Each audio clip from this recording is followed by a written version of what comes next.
두 번째 세션은 AI 반도체 경제 안보 위한 첨단 기술 확보라는 주제로 진행됩니다.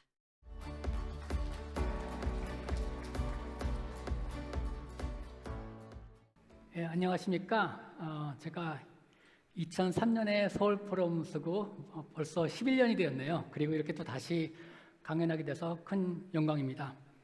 그래서 요즘 우리는 초격차란 단어에 아주 익숙해져 있습니다. 사실 초격차만 할 수 있다면은 반도체가 아니라 모든 산업 분야도 별 문제가 없을 것입니다.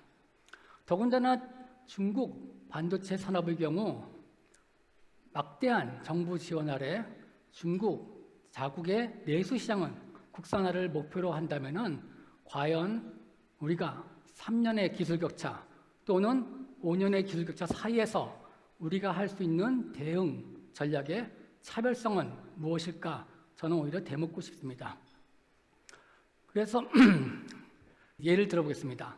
이것은 이제 삼성 스마트폰의 중국 시장 과거 점유율을 보여주는 것인데요.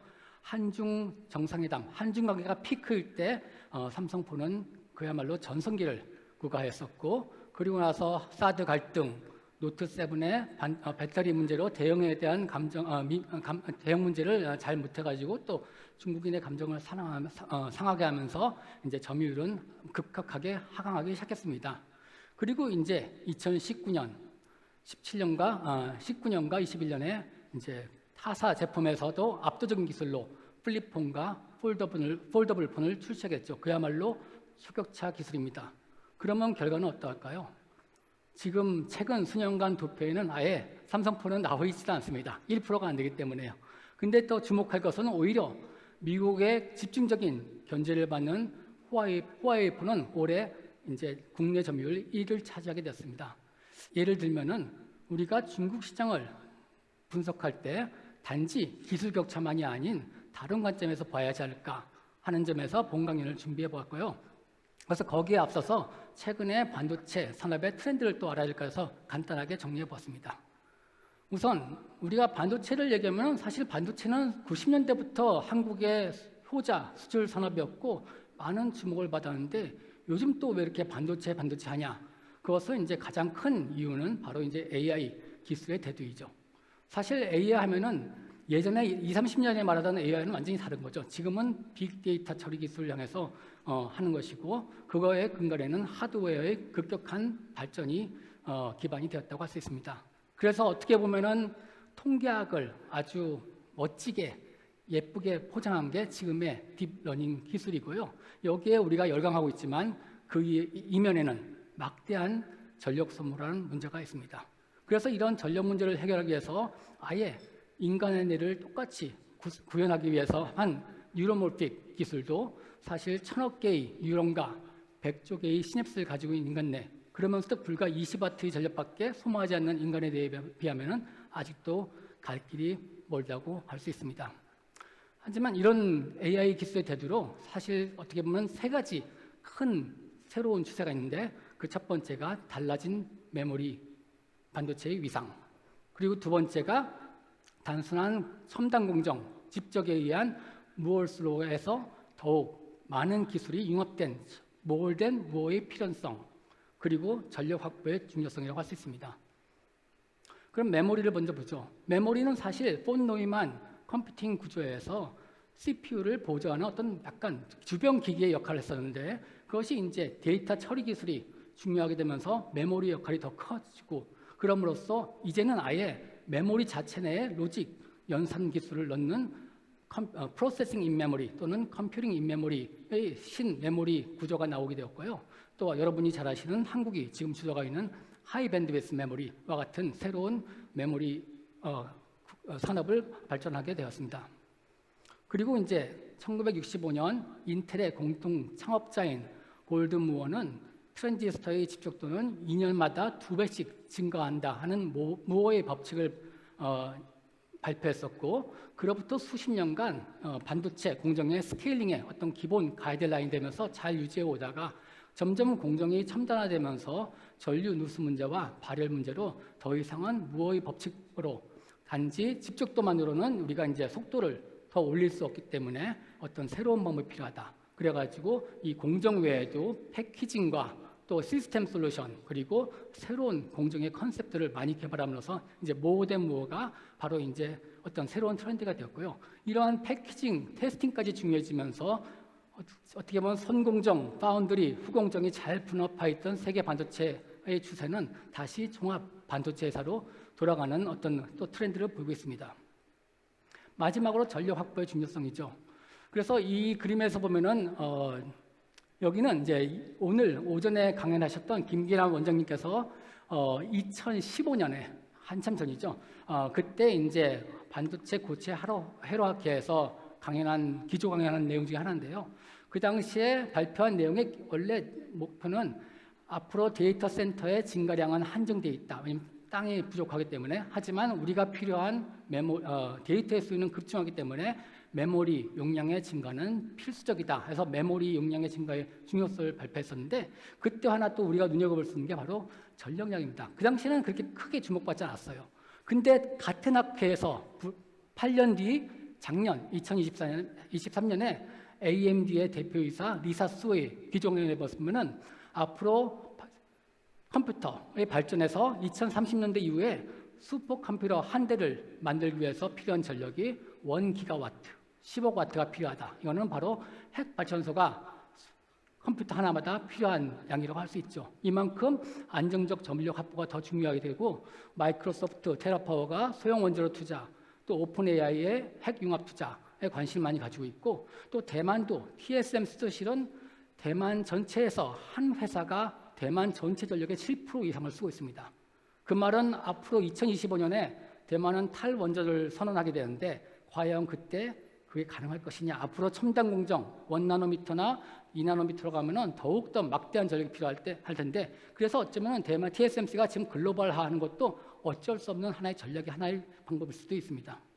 그러면 이제 미중 반도체 산업 역학을 한번 보겠습니다. 사실 중국은 반도체 장기 전략을 세운 것이 2023년인데 그때만 2014년이죠. 그때부터 이제 한 이유는 반도체 수입액이 원유 수입액보다 더 많고, 그러니까 전 세계 반도체의 60%, 50%를 수입하는데 불과 그 당시에 국산화율이 10%가 안 됐습니다. 그러니까 이거는 중국이 이제 2025년 제조 강국으로 가려고 그러는데 말이 안 되는 거죠. 그래서 어떻게 보면은 경제 체제를 개선한 데서 이제 중국의 반도체 전략은 시작이 되었고, 미국은 반대로 반도체를 많이 분업화하려고 했어요. 그래서 실은 미국은 인텔도 그렇고 우리과도 그렇고 칭화대도 그렇고 또 중국에 많은 투자를 했습니다. 그래서 칭화홀딩스에도 투자하고 다롄에도 최첨단 메모리 공장도 세우고 했었죠. 그래서 미국이 원한 것은 어차피 메모리는 그냥 부속품이니까 아시아에 생산 기지를 두고 중국이 내심 성장해 가서 그 당시에 삼성이 너무나 독보적으로 메모리를 잘 만들고 있는데 이것을 경쟁을 시켜서 어떻게 보면 납품 경쟁 구도로 하려고 했었죠. 그런데 이런 AI의 기술이 뜨면서 이제 메모리의 위상이 바뀌고 그리고 이제 처음으로 중국의 IT 기술이 미국을 근본적으로 특허를 포함해서 모든 것을 앞서는 계기가 있었는데 바로 그게 5G 통신 기술입니다. 그래서 화웨이의 5G 통신 기술이 미국을 치고 올라가면서 이때 5G 기술과 4G 기술의 차이점은 속도가 아닙니다. 데이터 융합 기술입니다. 그래서 이런 데이터 융합 기술이 중요시되고 이런 데이터 안보가 중요하게 되면서 이제 데이터 안보가 석유 안보보다 중요하게 되었다. 여기에서 이제 미국의 제재가 들어가고 여기서부터 이제 미중 갈등이 시작되는 것이죠. 그래서 미국은 최근에는 협업 반도체의 분업화에서 이제 치포와 같은 프렌드 쇼링 정책으로 전략 동맹을 맺고 많은 부분을 공급 체인을 동맹국을 통해서 이제 확보하고 있습니다. 그러면 이제 중국의 반도체 산업은 제가 말씀드린 대로 중국은 원래부터 삼성이나 인텔을 이기려는 게 지금도 목표가 아닙니다. 중국은 자국의 내수 시장만 국산화한다면 되는 것이죠. 그 말은 뭐냐면은 우리가 해외 시장에 진출할 때는 반드시 TI, 텍사스 인스트루먼트를 꺾고 또는 도시바를 꺾고 반드시 세계 1류 아니면 적어도 티어 1 그룹이 되었어야지만 살 수가 있어요. 수출을 해야 되니까. 하지만 중국 같은 경우는 택시 마켓처럼 70%, 80%의 기술력만으로도 내수 시장, 특히 범용 반도체라는 건 여러분들의 장난감, 무선 와이파이 아니면 뭐 키보드, 냉장고에 들어가는 반도체 모든 걸 말하죠. 그런 것만 대체하더라도 중국은 이미 반도체는 자생력을 가지고 있을 수 있다. 그래서 근본적으로 그것이 틀린 것이죠. 그래서 중국의 이런 거에서 시작되었는데 문제는 미국이 이제 안보 반도체 이슈를 하면서 중국을 많이 견제하면서 이제는 반도체 산업이 단지 국산화가 아니라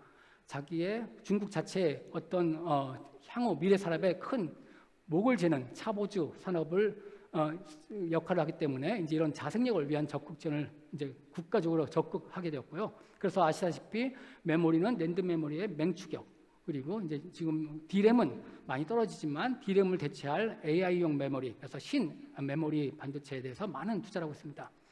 그리고 파운드리는 여러분들이 아시는 SMIC 같은 회사들이 이제 국내 팹리스 회사의 호황으로 자국 내에서는 이제 많은 수익을 창출하고 있고, 장비도 사실 반도체 장비는 한 번 실패하면 회사가 휘청하는데 이제 실패할 권리를 받은 거죠. 한 번 실패하면 회사가 망할 수도 있는데 정부가 뒤에서 밀어주고 중국 회사에다가는 무조건 국내용 장비를 써라. 그러면 실패하더라도 또 우리가 봐준다 해가지고 실패할 권리를 얻으면서 트라이얼 에러를 하면서 어떻게 보면 지금은 기술력이 많이 확보되고 경쟁력이 급성장하고 있습니다.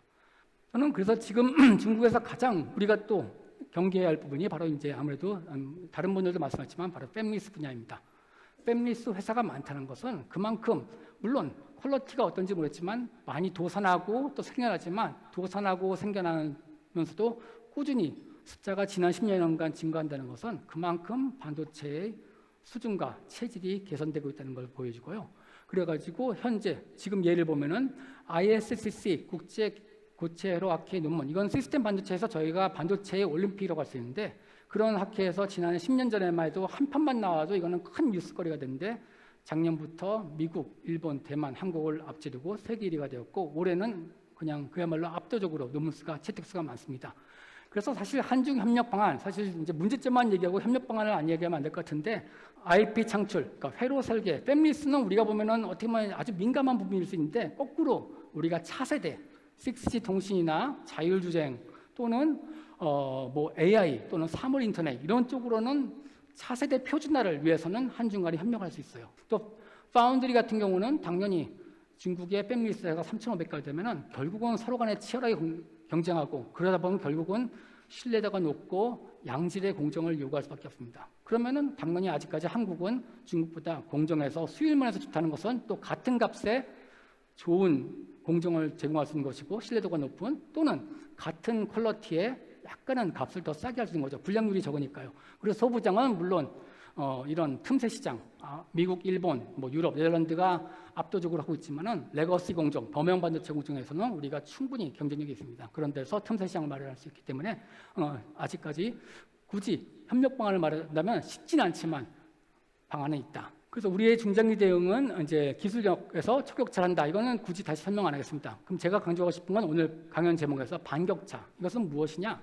그러니까 첨단뿐만 아니라 범용 반도체에서는 중국은 이제 우리나라보다 앞서진 않지만 이제는 우리가 범용 반도체 시장에서 중국보다 확고한 우월하다고 하는 어떤 인식을 버려야 되고 이제는 치열한 경쟁을 할 준비를 해야 된다는 것이죠. 그래서 그러기 위해서는 현지화, 현지 투자 및 시장 경쟁이 필요하고요. 또 공급 체인, 한국식 쌍순환, 이건 무엇이냐면 반도체에서 앞으로 이런 미중, G2는 확실히 우리가 인정해야 됩니다. 그러면 거기 G2 시장을 인정할 때 우리가 중국 시장을 포기해야 될 것이냐, 아니냐. 그건 여러분들이 더 잘 아실 거예요. 지금도 미국 기업들이 실리콘밸리에서 서로 중국에 가는 것은 바로 많은 것을 의미하는데 그러면 우리가 G2 시장을 포기하지 않고 중국도 하나의 큰 시장으로 보려면 전략을 할 때 바로 공급 체인, 글로벌 베리어스 체인을 미국식으로 해서 미국 시장을 하고 중국은 중국대로 또 서플라이를 할 수 있게 범용 반도체에서 뭐 동남아나 또는 아프리카에 또는 중동에 공장을 짓거나 해가지고 어떤 밸류 체인을 만들어서 어떤 냉전식 공급 체인을 양쪽으로 돌릴 필요가 있다는 것입니다. 그래서 그렇게 하기 위해서 중요한 것은 뭐냐면 다시 말하면 현지 전문 인력이 필요하고요. 또 중국의 국내 특허도 우리가 많이 준비를 해야 됩니다. 중국의 많은 중소기업 시장은 국제 특허비가 너무 비싸서 국제 특허를 안 내요.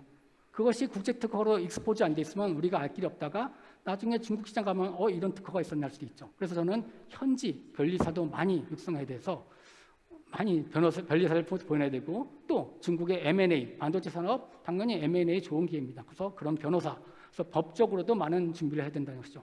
그래서 이런 것의 모든 핵심은 결국은 인력 양성. 오늘 뭐 많은 분들이 강조했지만 여러 번 강조도 지나치지 않습니다. 그래서 인력 양성을 해야 되고 이런 데서는 이제 다양한 인력.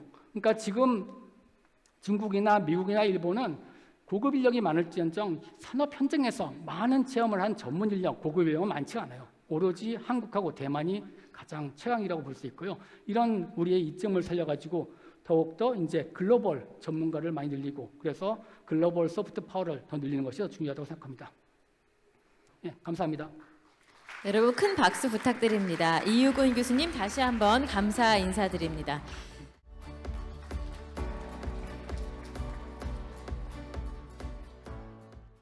네, 안녕하세요. 방금 소개받은 최정환입니다. 제가 오늘 이 발표를 통해서 서울포럼 2024의 가장 주제가 되는 기술 패권 시대의 생존 전략으로 두 가지 제안을 드리고자 합니다. 하나는 글로벌 오픈 이노베이션에 대해서 말씀드리고 싶고요.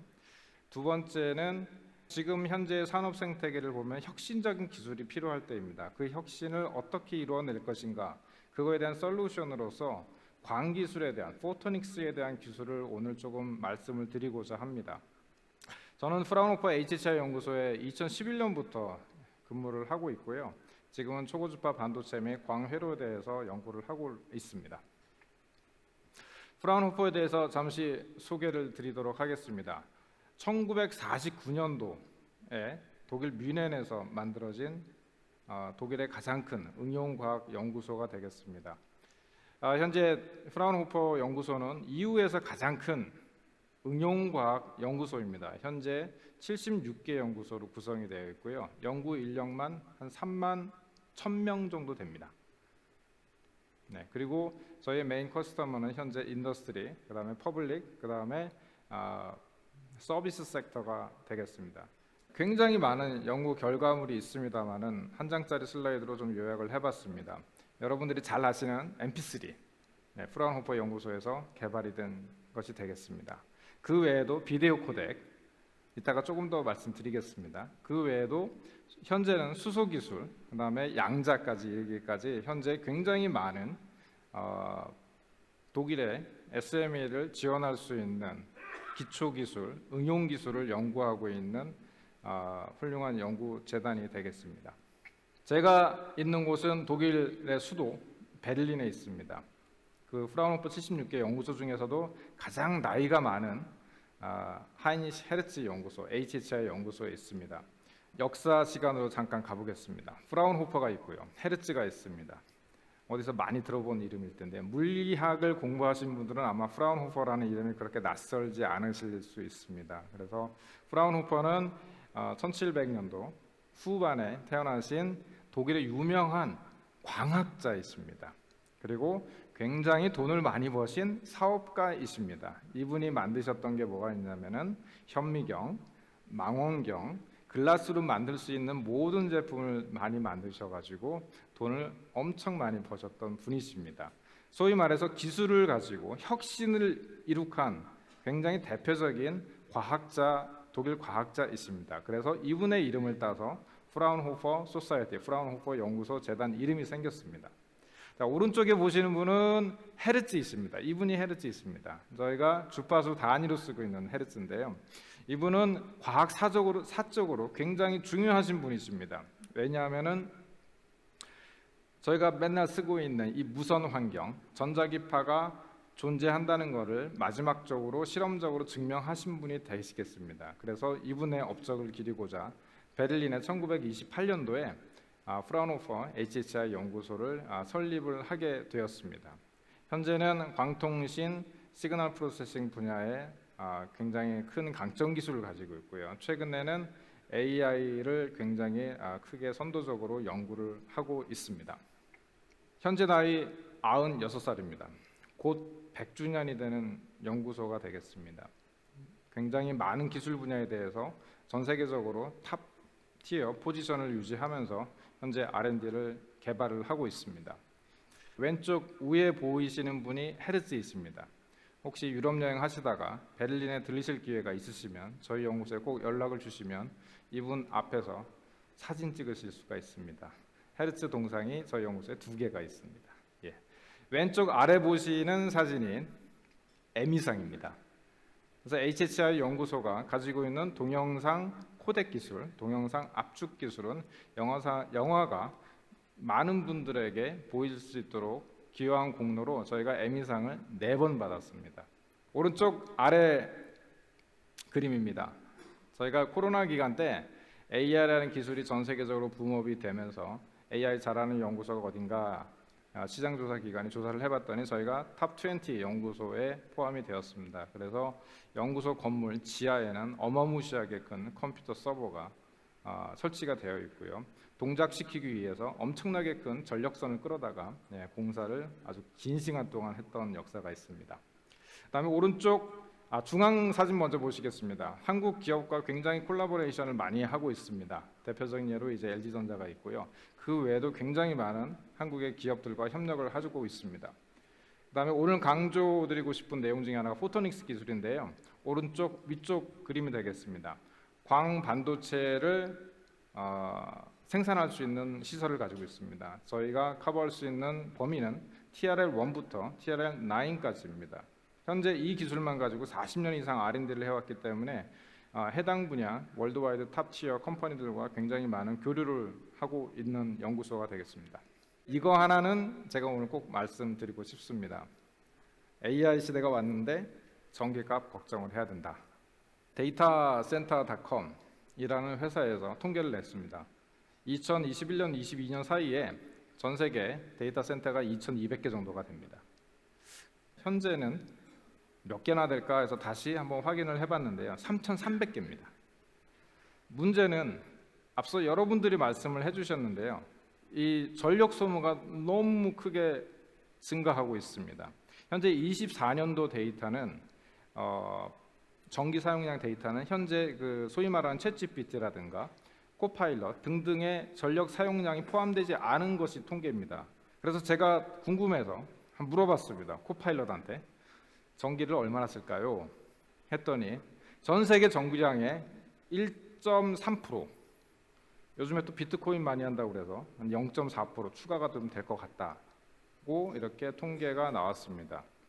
현재 전력 사용량은 기하급수적으로 증가하고 있어서 굉장히 많은 반도체 회사들이 전력에 대해서 또는 반도체 설계하는 회사들이 전력 감소를 위해서 큰 노력을 경주하고 있습니다. 그런데 1. 몇 프로면은 뭐 이 정도는 쓸 수 있겠네라고 말씀하시는 분이 많아서 제가 슬라이드를 하나 더 준비를 해봤습니다. 1.3%의 에너지는 어느 정도일까요? 2020년도 기준으로 하면요, 인도네시아 또는 영국이 1년 동안 사용하는 전기 소모량만큼 많습니다. 그렇기 때문에 이 전력 소비를 어떻게 줄일 것인가가 굉장히 글로벌한 큰 이슈가 되고요. 환경 글로벌 클라이밋 체인지 이슈와 맞물려서 저희 R&D도 여러 가지 방향으로 지금 진행을 하고 있습니다. 자, 현재 이 시점에서요, 저희는 확실히 패러다임 시프트가 필요한 거는 아마 인지를 하실 것이라고 생각을 합니다. 과연 기존의 일렉트로닉스 관점에서 어느 정도까지 에너지를 절감할 수 있는지에 대해서 한번 심각하게 고민을 조금 해봐야 될 것 같습니다.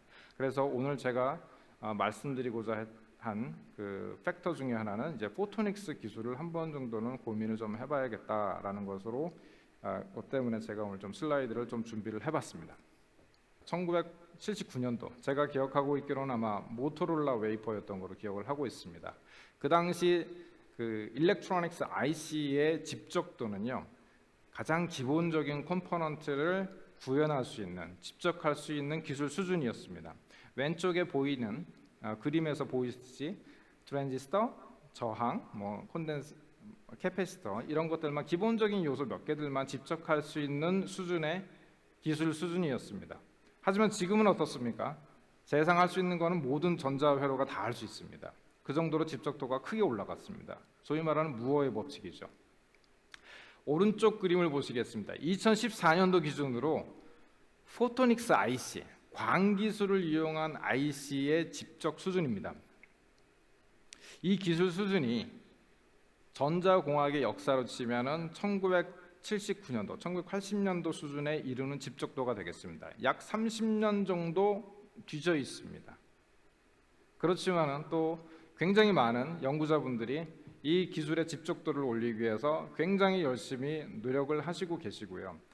현재 최근 실리콘 포토닉스라든가 인디움 포스파이드 포토닉스를 통해서 실제로 구현이 되고 있습니다. 그 예로서 몇 가지를 준비를 해봤습니다. HHI 연구소는 앞서 말씀드린 대로 광 기술, 광 웨이퍼를 생산하는 여러 가지 최첨단 시설을 가지고 있는데요. 웨이퍼에 IC에 들어가는 굉장히 많은 단위 소자들을 집적할 수 있는 기술을 가지고 있습니다. 그런 기술을 집적도를 이용해서 소위 말하는 포토닉 인티그레이티드 서킷이라는 것을 저희가 커스터머 분들한테 많이 제공을 하고 있습니다. 이 기술의 장점이 뭐냐면요, 굉장히 로파워입니다. 하지만 현재는 굉장히 비쌉니다. 그렇기 때문에 굉장히 많은 인력과 자원이 투입이 된다면은 현재 인류가 가지고 있는 에너지 사용 문제를 원자력 발전소 말고요, 해결할 수 있는 또 다른 하나의 루트가 될 수 있으리라 생각을 합니다. 그에 대한 일환으로서 포토닉스만 있어서 될 수 있는 것은 없습니다. 이 포토닉스라는 것도 결국에는 일렉트로닉스라고 결합이 돼야 되는데요, 단순히 갖다 붙이면 잘 안 됩니다. 대부분 동작을 잘 안 합니다. 그렇기 때문에 포토닉스하고 일렉트로닉스가 같이 가야 됩니다. 이 슬라이드가 보여주는 메시지는 뭐냐면요, 이런 방법을 통해서 현재 데이터 센터의 에너지 소모량을 어떻게 하면 최대한 줄일 수 있는지에 대한 그런 방법들을 한 번 정도 고민을 해봐야 된다는 것을 제시를 좀 하고 싶었습니다. 오른쪽에 보이시는 그림은 요즘에 이슈가 많이 되고 있는 패키지에 관한 기술입니다. 통상적인 일렉트로닉스 IC들은 이렇게 층을 쌓아 올리듯이 계속 쌓아 올려서 집적화를 이루는 그런 이제 3D 패키지를 하고 있는데, 옵틱스도 마찬가지로 이런 3D 패키지 기술들을 개발을 하고 있습니다. 또한 옵틱스의 장점 중에 하나는 뭐냐면은 굉장히 초고속입니다. 상상할 수 없을 정도로 초고속이 가능합니다. 그러하기 때문에 통상적으로 일렉트로닉스 IC에서 많이 썼던 와이어 본딩을 대체할 수 있는 어떤 특별한 미디움을 저희가 개발을 해서 현재 이쪽 방향도 집중적으로 R&D를 진행을 하고 있습니다. 본론으로 한번 다시 또 돌아가 보겠습니다. 기술 패권 시대의 생존 전략, 과연 어떤 것이 있을까요? 지금은 기술이 지오폴리틱스, 그러니까 유럽 같은 경우는요, 지난 몇 년 사이에 전쟁이 났고요, 최근에는 이스라엘 사태가 또 있었습니다. 그러하기 때문에 서플라이 체인도 문제고요, 에너지도 문제고요, 그다음에 R&D 협력도 문제고요, 쉽지가 않습니다. 어느 것 하나 쉽지가 않습니다. 그렇기 때문에 항상 많은 국가들과 많은 연구소들과 많은 대학들과 R&D 네트워크를 항상 가지고 있어야 합니다. 언제 어떻게 어떤 이유로 저희 R&D를 못하게 될지, 아니면 저희 커스텀을 잃어버리게 될지 하는 굉장히 불안한 요소가 굉장히 많습니다. 그 오픈 이노베이션의 그 이그젬플로서 제가 오늘 보여드릴 수 있는 슬라이드 중에 하나는 최근에 한국 산업부하고 저희가 그 글로벌 인더스트리얼 테크놀로지 코어포레이션 센터라는 것을 만들었습니다. 전 세계 6개의 센터가 현재 선정이 되었고요. 그중에 유럽은 프라운호퍼가 대상자로 선정이 되었고 현재 계약 작업 중에 있습니다. 목표는 한국이 차세대 100대 기술을 선정함에 있어서 그 기술들을 글로벌 파트너들과 코어포레이션을 통해서 탐색하고 기술을 구현해 보는 것이 가장 큰 목표가 되겠습니다. 그래서 현재까지는 센터 설립을 위해서 굉장히 많은 노력들을 했고요. 현재가 센터 셋업 단계에 있습니다. 저는 이 센터에서 데프티 매니징 디렉터 역할을 맡고 있고요. 한국과 독일의 기술 수교를 증진함에 있어서 많은 기여를 하고자 합니다. 마지막 장이 되겠습니다. AI 시대에 있어서 파라다임 시프트가 필요하다는 것은 아마도 여러분들이 공감을 많이 하실 것 같습니다. 제가 오늘 말씀드린 거는 이제 데이터 센터의 전력 소비량으로 말씀을 드렸는데요. 이때 저희가 꼭 명심해야 되는 점이 하나가 있습니다. 지구 환경 변화입니다. 클라이밋 체인지. 가장 큰 이후에서는 가장 중요한 이슈입니다. 저희가 AI 시대를 막기 위해서 반도체가 중요한데 어떻게 개발을 할 거냐? 이 클라이밋 체인지를 바운더리 컨디션에 반드시 넣어야 됩니다. 어떻게 하면 CO2를 절감할 수 있는가? 그 해법 중에 하나로서 오늘 말씀드리는 것이 포토닉스 기술이 되겠고요. 자, 두 번째, 글로벌 오픈 이노베이션의 중요성. 말씀드린 대로 기술은 정치, 환경 변화에 대해서 굉장히 요즘에는 민감하게 반응을 하고 있습니다. 그러하기 때문에 항상 24시간, 365일 여러 나라들과 오픈 이노베이션을 할 수 있는, 오픈 글로벌 네트워크를 할 수 있는 준비를 하고 있어야 됩니다. 특히 반도체는 그렇습니다. 반도체의 그 서플라이 체인은 굉장히 복잡하기 때문에 어느 한 축이 무너지면은 굉장히 혼란스러운 상황이 벌어집니다. 그것을 한국은 이미 경험을 한 바가 있습니다. 그렇기 때문에 제가 오늘 말씀드리고 싶은 기술 패권 시대의 생존 전략으로서 글로벌 오픈 이노베이션, 글로벌 오픈 콜라보레이션을 한 가지 말씀을 드리고 싶습니다. 제 발표 들어서 너무 감사드립니다. 고맙습니다. 다시 한번 감사드립니다. 네, 이번에는 각 분야의 전문가분들 한 자리에 무대 위로 모셔보고요. 한 분 한 분의 지혜를 통해서 우리나라의 나아갈 방향, 대응 전략을 자유로운 토론 속에 진단해 볼 수 있는 그런 시간 마련하도록 하겠습니다.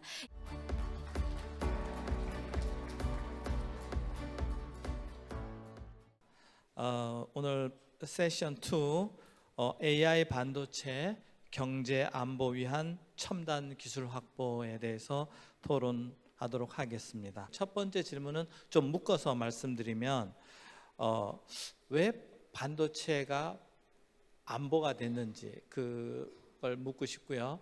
과연 이런 반도체 안보 위기에서 우리는 어떤 일을 해야 될 것인가, 이것이 언제까지 계속될 것인가, 여러분 패널들의 예측을 한번 들어보도록 하겠습니다. 기술 관련된 패권 하면 역시 이제 미국과 중국 간에 블록화되어 있는 기술 관련된 패권 경쟁이 이제 반도체 인공지능을 중심으로 미중 간의 갈등 관련된 부분이 고조되고 있고, 이건 이제 공급망 기술뿐만이 아니라 예를 들면 시장 어떤 생태계 측면에서 더 나아가 표준까지도 지금 제반 분야에서 지금 블록화가 진행되고 있습니다. 언제까지 계속될 것이냐, 우리 사회자님의 질의가 있었습니다만 저도 모르겠습니다. 예. 엔비디아가 이렇게 젠슨 왕이 잘난 척하고 춤추는 게 몇 년 더 갈지 그런 것도 좀 알려주시고요. 네.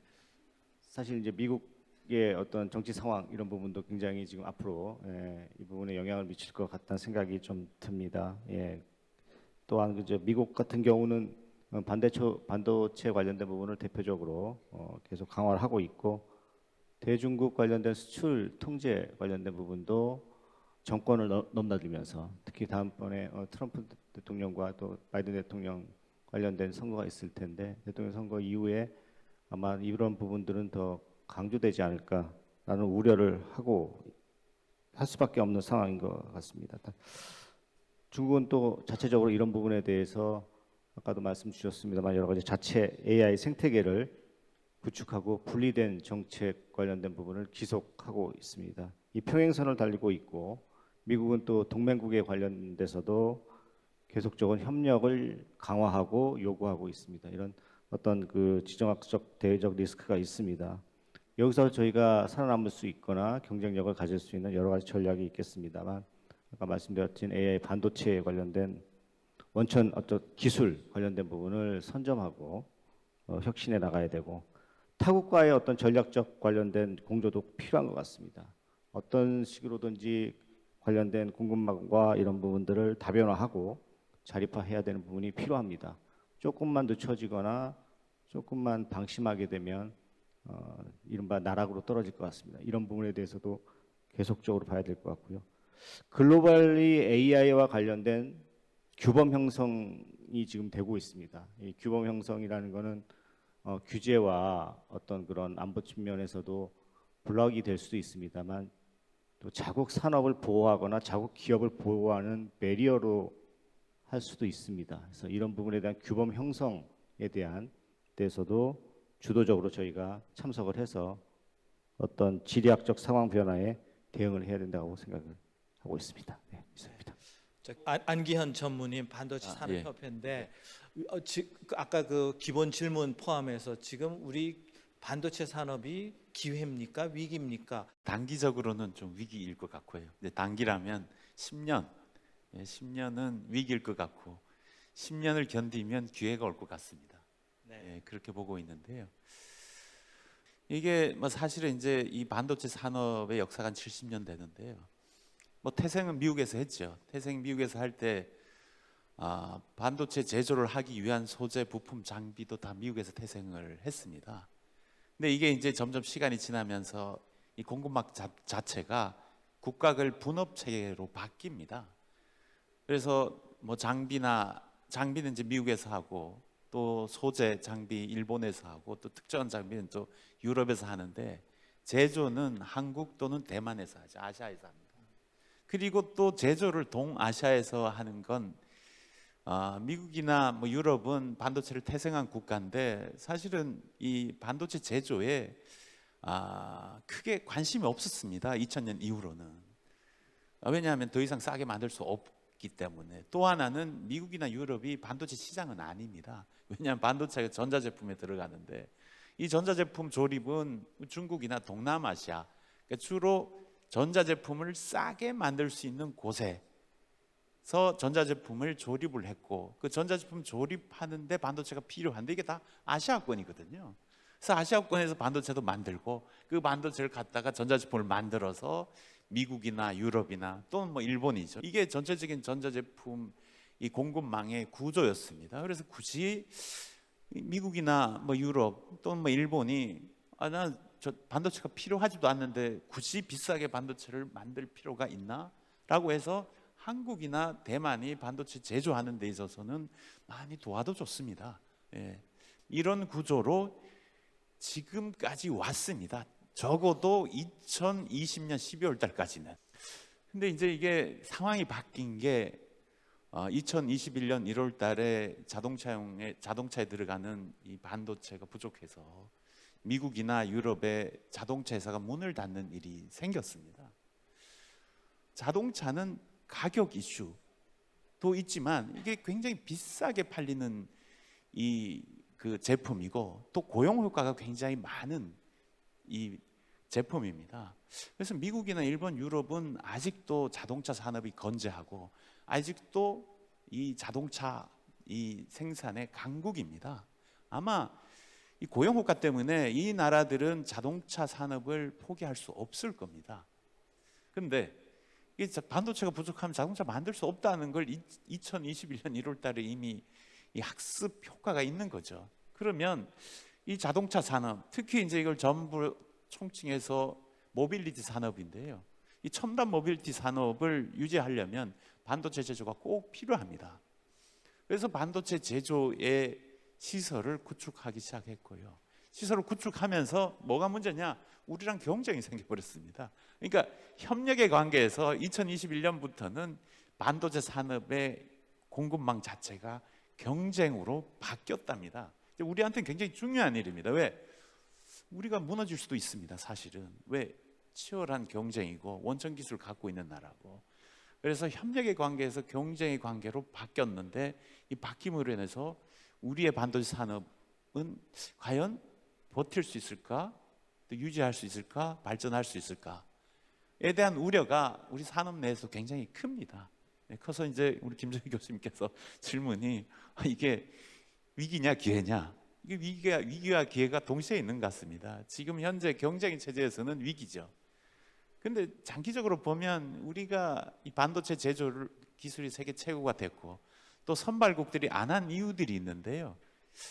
그 생산에 있어서 그 사람들이 생산성 문제로 안 했기 때문에 그 문제가 해결되지는 않았습니다. 그런 문제에 있어서 우리가 장기적으로 가면 우리가 유리하지 않을까. 이게 경쟁의 체제지만 시간이 지나면 또 분업 체제로 가야 됩니다. 왜? 산업이라는 게 사실은 이게 생산성 문제가 굉장히 중요하기 때문에 생산성에 최적화되어 있는 구조로 갈 수밖에 없기 때문에 분업 구조로 갈 수밖에 없다. 이규복 반도체 공학회 회장님, 이제 한국 반도체 학회를 이끌고 계시는데 학회 입장에서는 또 이 글로벌 그 경쟁을 어떻게 보시는지, R&D 자금은 충분한지, 또 학생들은 다 AI로 빠져나가는데 반도체 학생들은 충분히 공급이 되고 있는지 이런 거 궁금합니다. 반도체에 저는 인력만 좀 얘기를 좀 해보고 싶습니다. 이제 학회에서도 반도체에 관련된 인력들을 많이 배출하고 그리고 산하 간 협력을 해서 인력들이 거꾸로 실력이 이제 끌어올려지는 그런 역할을 하는 게 이제 학회 역할이라고 생각이 드는데요. 우리의 인력 측면에서 보면은 약간 불균형한 그런 인력 구조를 가지고 있다. 저는 그렇게 생각해요. 일반적으로 최근에 반도체 특성화 대학교나 기타 다른 여러 가지 반도체 관련된 인력을 양성하기 위한 그 제도들이 만들어지고 있지만 사실은 반도체에 관련된 인력들은 설계부터 해서 그리고 공정 그리고 거기에 관련된 소재라든가 아니면 패키징이나 다른 여러 가지 테스트나 후공정 이런 전반적인 여러 가지 측면에서의 그 엔지니어나 연구원들이 필요하다고 생각이 드는데 지금 현재의 정부의 정책으로 쭉 봤을 때는 약간은 좀 고급 인력 중심으로 이게 가고 있지 않나 하는 그런 아쉬움이 약간 있고요. 우리가 이제 인력 측면에서 보면은 반도체 생산하는 여러 가지 공정 중에서도 단순한 공정이라든가 여러 가지 위험 공정 그리고 여러 가지 간단한 테스트라든가 간단한 레이아웃을 하는 그런 인력까지도 골고루 이제 복합적으로 있어야 된다고 생각이 들어서 뭐 그런 측면에서는 좀 인력 양성의 조금 방향성을 좀 바꿔야 되지 않을까 하는 그런 아쉬움이 좀 있고요. 한 가지 그 예를 들어서 삼성 파운드리 서비스를 국내 업체들이나 해외 업체들이 열심히 의뢰를 하는 경우가 많이 있습니다. 사실은 설계된 거를 공정에 넣기 위한 어떤 소프트웨어적인 작업을 하는 그런 인력 측면도 상당히 저는 부족하다고 생각이 들어서 인력의 여러 가지 측면에 단계별로 인력 양성이 필요한 그런 사항이 아닐까 생각이 듭니다. 네. 자, 그러면 다음으로 이제 김유철 LG AI 연구원 전략본부장님이신데 기업 입장에서는 또 어떤 이렇게 이런 패권 전쟁을 보고 계신지 어떻게 또 거기서 밸류를 창출하고 서바이버 서스테이너블 하려고 그러시는지 궁금합니다. 예. 그러니까 AI 분야는 이제 미중 분쟁도 있지만 각 국가별로 지금 AI 관련된 규제, 규범에 대한 경쟁이 매우 치열합니다. 그러니까 뭐 유럽이 AI 액트 만든 것부터 시작을 해서 이제 미국, 중국, 일본 여러 나라들이 이런 관련된 규범들을 만들고 있고요. 이 규범이 방향들이 다 제각기 좀 다릅니다. 그러니까 이런 게 각자 그 나라가 추구하는 가치가 다른 것도 있지만 이제 자국의 산업이나 기술을 보호하려는 그런 방향성도 띠고 있습니다. 이게 이제 기업들한테 위험으로 다가오는 이유는 이제 국가별로 이 다른 규범들을 대응해야 되기 때문에 이런 사업 대응이 효율적이지 못하게 되는 것들이 발생하게 됩니다. 법적으로 다른 걸 일일이 대응하거나 또 불확실성이 존재하기 때문에 이런 대응 비용이 발생하기도 하고요. 또 국가별 그런 강한 규제에 따라서 진입이 지연이 되거나 또 혹시 뭐 데이터 센터를 뭐 현지 데이터 센터를 써야 된다든지 혹은 이제 국가별 윤리적 기준에 따라서 각자 다른 모델들을 제공해야 된다든지 하는 그런 차이점들이 생기기도 합니다. 해결 방안으로 많이 논의가 되고 있는 게 이제 지난주에도 있었던 그 AI 서울 서밋에서도 각국별로 이제 AI 안전연구소 관련돼서 이미 설립을 했거나 아니면 설립 추진적인 이런 동향들에 대한 논의가 있었습니다. 그래서 안전연구소별로 각국이 이제 그 AI가 그러니까 생성할 수 있는 이런 위험들에 대해서 리스트업을 하고 뭐 우선순위를 설정을 하고 어떻게 테스트할 것인지 이런 테스트 프레임워크들을 논의를 했는데요. 결국 이런 테스트 프레임워크들을 다 이제 좀 공통화, 표준화를 시키고 대응의 원칙에 대해서도 표준화를 시킬 필요가 있다. 글로벌로 이걸 같이 표준화를 시키고 그리고 이에 대해서도 상호 인증을 추진해 나가자 이런 방안들에 대해서 어느 정도 공감대가 형성이 되어가고 있습니다. 그래서 이렇게 글로벌로 이런 공동 표준화 이런 아니면 상호 인증 체계가 맞추어진다면 이에 대해서도 어느 정도 좀 대응 방향이 좀 설 거라고 기대를 하고 있습니다. 우리 다음으로 같은 질문을 이어가 보겠습니다. 최영상 삼성전자 사이트 마스터님. 저희 오늘 얘기 나온 것 중에 많은 부분이 AI 반도체에 대한 얘기가 많이 나왔습니다. AI 반도체는 AI를 어떤 일을 하기 위해서 거기에 필요한 반도체, 뭐 GPU를 연산을 하고 그거 메모리를 가져오기 위해서 HBM이나 아는 다른 메모리 시스템이 있고 이런 부분들이 분명히 중요하고요. 그거를 만드는 게 저희 회사의 일이기도 하지만 그 중에서 저희가 하고 있는 AI 연구는 거꾸로 좀 뒤집어 볼 수가 있습니다. 반도체 AI라고 저희는 부릅니다.